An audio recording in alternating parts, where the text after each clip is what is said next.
maybe the government's already sometimes doing a form of socialism, but for wealthy interests. And should we Always. just be more real about that?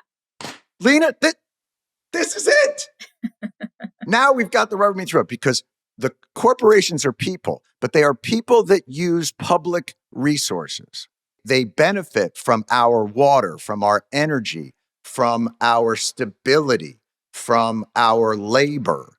And yet those things are not compensated for. And taxing them is then seen as their get out of jail free card. If you tax us, we will flee. But we don't ever have to acknowledge the amount of benefit that we get from the public infrastructure that has been built by tax dollars that is not ours, that is the people's, not the corporations. And when you start from that premise, doesn't this whole thing look a little bit different? I think so. And, what was so interesting was even the ways that we do government shutdowns. What areas of service get shut down and what areas of service are still provided is really interesting. And just to give you a small example, at the Federal Trade Commission, when the government shut down, they shut down the basic hotlines where people could report fraud, where people could report identity theft.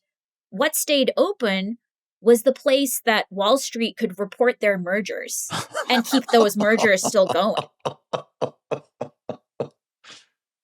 Priorities, Lina.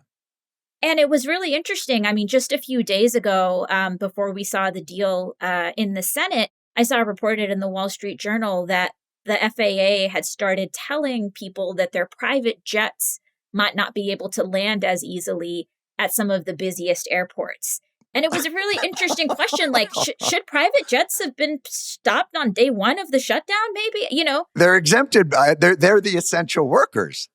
How else would we get charcuterie? I believe charcuterie is flown to the United States purely by private jet.